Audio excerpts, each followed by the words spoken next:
So we've got Derek in Michigan who wants to talk a little bit about the rapture coming soon. How you doing, Derek? You're on with Matt and John.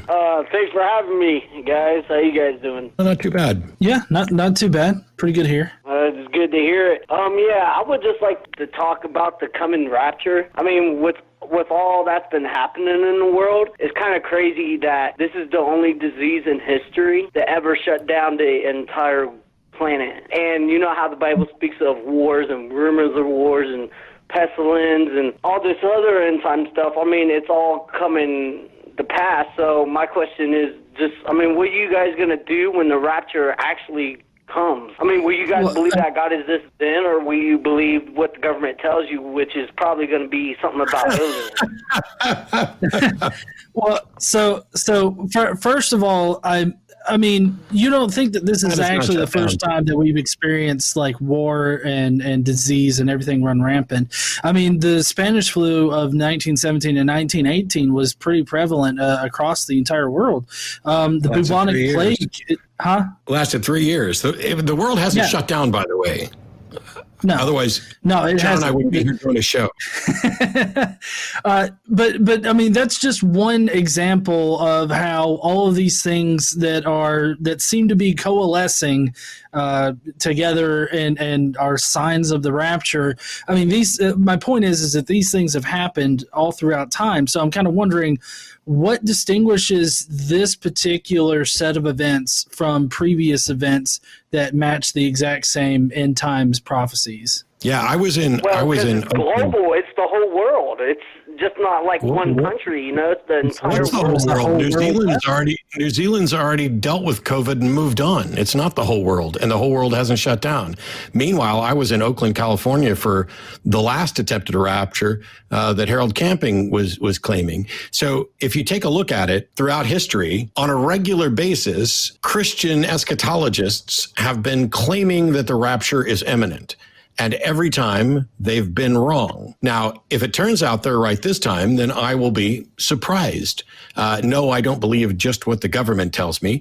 The time to believe in something is after there's evidence for it. And so the time to believe that a rapture has occurred is after there's actually evidence for it. Until then, it's just a bunch of doomsayer stuff from people who can't demonstrate the truth of anything they believe with regard to their God. Well, you don't consider the Bible evidence? No. So the Bible contains claims which would count as anecdotal evidence, but it's not like the Bible is sufficient evidence to justify belief in a God or anything.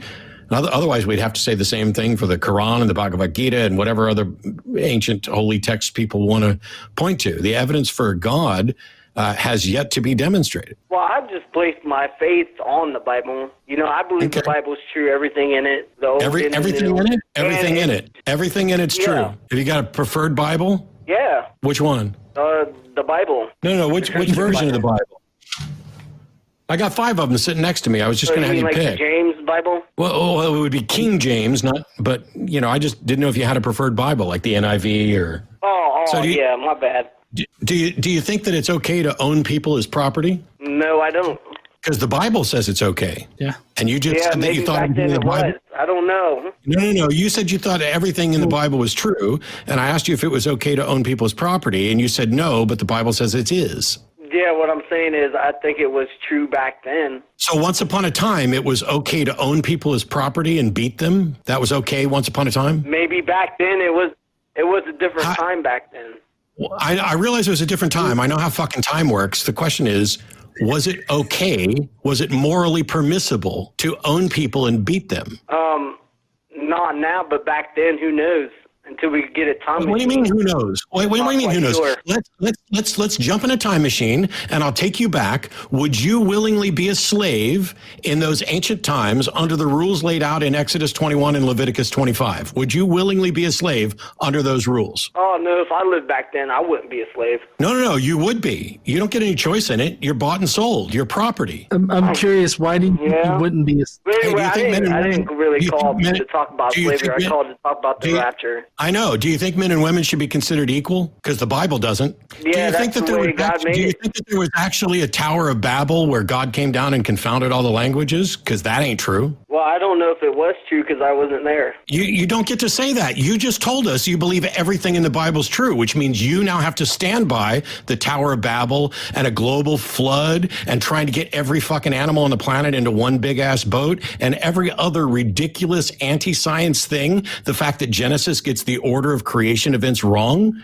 You now have to stand by all of that. You have to stand by Abraham attempting to sacrifice Isaac and then stopping. You have to stand by Samson losing his strength when his hair gets cut. You have to stand by all of it because you have the audacity to suggest that everything in the Bible is true when I'll bet you don't even know what's in the Bible. Have you read it? The only things I know about the Bible is what I was taught in church. Yeah, so you haven't even read all of it, have you? No, I listened to my pastor speak. Yeah, maybe you should stop doing that. Maybe you should start investigating things for yourself. Because I used to be somebody who just listened to my pastor. I was going to be a pastor.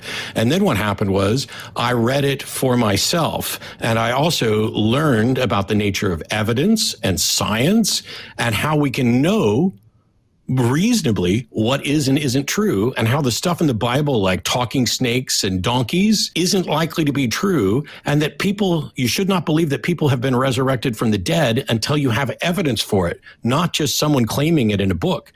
Who wrote Matthew, Mark, Luke, and John? I know those guys didn't write it. Yeah. And so, but do we know who did? Do we know who did? Not to my knowledge. Not to anybody's knowledge. Those books we have no original copies, so we don't know what the originals say. We have no idea who wrote those books. And so what we have are copies of translations of copies of an oral tradition that was handed down over a period of time. If somebody came to you and told you that they would like for you to give them 10 to 20% of your income for the rest of your life, and that they want you to live by their rules, and when you ask, why should I, they hand you a book that is copies of translation of copies of stories that are told, and you have no way of verifying who wrote them or investigating any fact within them, are you going to do it? Well, is it going toward a good cause? What is a good cause? If it's just going to the church, that's not, see, here's the problem. In the United States, where churches have de facto tax exempt status, churches don't have to open their books. They don't have to tell people how much money they're bringing in. They don't have to show how much money goes elsewhere. And so while some churches do operate charities, you don't know how much of your dollar gets to the people in actual need. Sometimes the overhead can be as much as 98 cents per dollar, which means only 2 cents of what you're giving is going out to the people in need. But you'll never know what the actual amount is because churches, unlike other nonprofit organizations, don't have to open their books, which is why the Mormon church can be rich as fuck and own Coca-Cola and hotels and everything else. And the Catholic Church can have magnificent works of arts clogging up a big empty freaking building and charge people to come see it instead of actually feeding the homeless. Do you know how many homeless people? Do you know that we could end poverty and homelessness throughout most of the world just by liquidating the Catholic Church, using those buildings to house people who need places to live and giving that money to support the effort? No, I did not know that. Yeah. Granted, I don't think you're a Catholic, but so you probably don't have as much. No, I'm born and raised Christian. Well, Catholics are Christian? Yeah, go ahead. I'm just saying, you would probably be on my side if I decided to say, hey, let's liquidate the Catholic Church and the Mormon Church. You'd be okay with that because you're not one of those denominations, right? Right. Cool. We appreciate your support. I don't know, John, I kind of dominated that one. Sorry, I was having fun. Did you want to talk to Derek about something? Well, so I know that he was really wanting to talk about the rapture. Obviously, I'm not in agreement about the whole Bible evidence kind of thing. You were saying that just basically all the Bible. I just gotta say, I do not know what I just agreed to, but I feel like I just sold my soul away. That's good because you don't have a soul, so you don't have to worry about selling it. Yeah. But we do. Well, No. Okay, I'll let John handle this. Please prove to John that we have a soul. Yeah. Okay, well, I think John had a question for me first. That's a nice dodge. Now I'm more interested in your evidence for a soul. Well, near-death experiences, people who have actually died and come back to life. So how do you know that those experiences were actually had while they were supposedly dead and not just in the space around brain death or whatever you want to consider them to be dead, at whatever point you want to consider them to be dead? Because we really don't even understand like what the brain goes through exactly during these times. We know that it's very traumatic and that they are likely to have what they feel like are very religious experiences. But I mean, you can't actually state any kind of evidence that shows that these people were having these experiences while they were clinically dead. Yeah. When your brain wakes up. You got the witnesses, which you can ask, and you also got the doctor who verifies that the patient was dead. So, Derek, no doctor can verify that a patient died, went to heaven, and came back. That's impossible to verify. There's no witness that can verify that a patient died, went to heaven, and then came back. What we can do is look at the claims of people who claim to have died and gone to heaven and come back. On a number of occasions, they've admitted that they lied. On other occasions, there's no evidence that they can do it. And we've tested near-death experiences. So, like, for the people who claim that they're floating above their body and everything else, you can put a sign on top of a cabinet in the room that can only be seen from someone floating above the room. It can't be seen by anybody down there.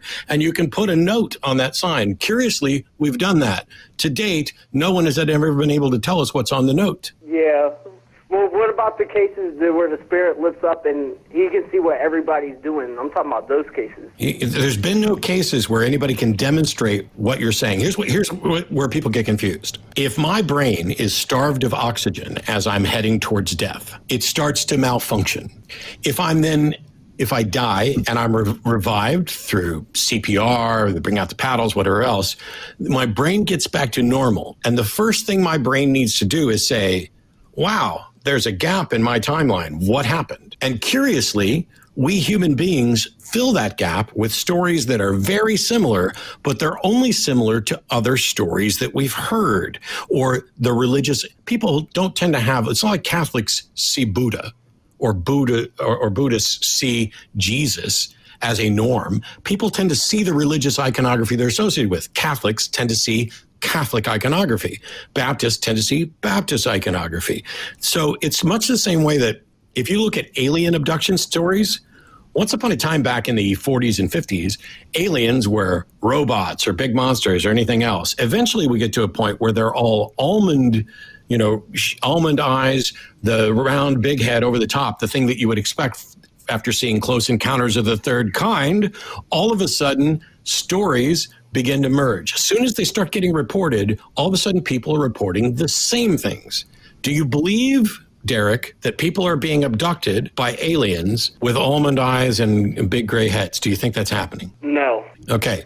Do you realize that the evidence for alien abduction is not only more accurate and reliable and less preposterous than the evidence for a soul or a god? Because with aliens, we're not claiming anything beyond the natural. With souls and gods, we're claiming something supernatural. So by definition, alien abductions are more plausible than a god, and yet you don't believe alien abductions, but you will believe near-death experiences. Wow, well, thanks for the information. You guys have really given me a lot to think about. I'm sorry we didn't get to discuss what our nation first called for, how the rapture in the Bible links up to what's happening today. But yeah, you guys give me a lot of things. Thanks. Sure, thanks. And just so you get an answer on your rapture question, if a rapture happens and is verifiable, then I will believe it. Absolutely. So you're saying when the rapture happens, because I hate to say this, Matt, you're a good man, but you're going to be left behind, obviously. Depends on who you talk to. I have a pastor. When the rapture does happen, you will turn to Christ and won't take the mark? Oh, no. I won't turn to Christ at all, but I'll definitely believe that the rapture happened. Meanwhile, there are pastor friends of mine who believe once saved, always saved, who think I am going to be raptured. And that'll be a bizarre set of circumstances. Yeah, I'll be raptured too. Yeah. So how old are you? How old are you, Derek? I'm 30. 30. I'm 30. So how old, like at what age do you think you would finally say, you know what, like if at 40, by 40, the rapture hasn't happened, will you stop believing? Or how about 50 or 60? At what age will your prediction about the rapture finally be voided? Wow, that's a really good question. I've never been asked that before. I would say about 45, because it's about 5 years before I hit 50, and then it's all downhill from there. Well, thanks, because I'm 51, so, bite me for saying it's all downhill from there. But I tell you what, Derek, set yourself, do you use like Google Calendar? I have an Alexa. You can do that. You can go set yourself a reminder for your like 45th, 46th birthday, and then reach out and call us again then, if we're still on the air, or send an email acknowledging that your predictions about the rapture were the same nonsense, not true thing that's happened with everybody else who's predicted a rapture, and that now you're free of superstitious beliefs. Yeah, you're right. I guess I won't figure that out till I'm 45. But yeah, thanks for the call, guys. I really appreciate you guys taking my call. Yep. Thank you. I appreciate it. For years I've done shows, I've never done that. Never done what? I don't think I've ever specifically asked somebody at what age would they be willing to concede that their prediction did not come through. Yeah, it seemed kind of like an arbitrary age too. It's like it sure did. It's like a 30-year-old imagining how old. When I'm 50, it's all downhill from there. Bite me. I've had more sex at 50 than I had at 40. Like I can tell you right now, it starts way before 50. My bones already turn to dust whenever I get up. So I'm 35. See, now when he hits 45, you'll hit 50. He'll come back and say, hey, I was wrong about that. And then you'll be able to say, hey, it's not all downhill after 50. You can say it all in one show. Yeah. Let's get that guy booked.